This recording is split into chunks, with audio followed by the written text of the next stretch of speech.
دا د ژوند لپاره ډیر زیات مهم درسونه دي. راځه څو شېبې تم شه، ډاډه یم چې فکر به دې په ډېرو شیانو باندې بدل شي. لومړی بریا ترلاسه کړه.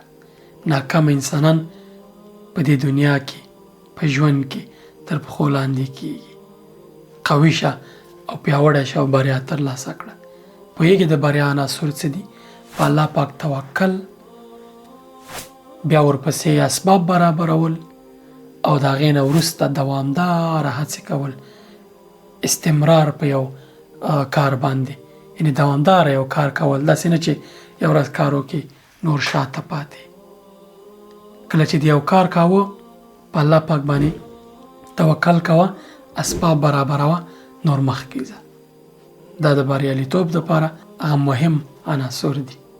دویم ده ستونزو ته څومره چې دي هماغومره ارزش ورکوه، هماغومره فکر ورته کوه، هماغومره تشویش ورته کوه.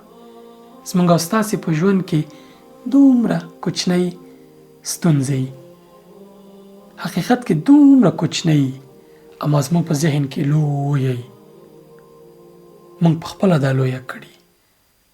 کله چې هغه ستونزه راشي موږ یې تجربه کړو، ترې تیر شو، بیا موږ ته معلومیږي چې کاشکې مې دومره تشویش ورته نه کولی، په دومره تشویش نه ارزېدله. له یوه سپین ږیري ځوان پوښتنه کړې وه چې ډېر زیات تشویشونه لرم په ژوند کې، څنګه یې حل کړم؟ هغه ورته ویلي وو ما ټول ژوند د هغه څه په اړه په تشویشونو تیر کړو چې هېڅ پېښ نه شول. نو که ته هم غواړې چې ناکامه انسان واوسې، د هغه څه په اړه تشویش کوه چې نه پېښېږي. معلوم نه ده چې پېښ به شي که نه. ستونزې ته چې څومره ده هماغومره فکر کوه، لویوه یې مه په ذهن کې. حقیقت کې ستونزه دومره وي خو زموږ په ذهن کې لویه جوړه شوي.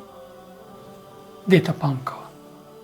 دریم درس لږ کار کوه خو دوامداره کوه. پوهېږې بریا شی ده چې ته لږ کار شروع کړې په دوامداره توګه باندې د ګراف همداسې روان.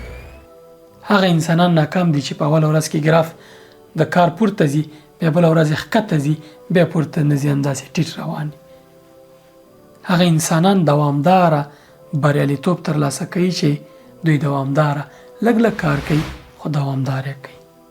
الله پاک هم دغه کار خوښوي. رسول الله صلی الله علیه وسلم فرمایي د الله پاک هغه کارونه خوښ دي چې دوامداره و ان قل، که لږ هم وي. خیر دی لږ دي خو دوامداره.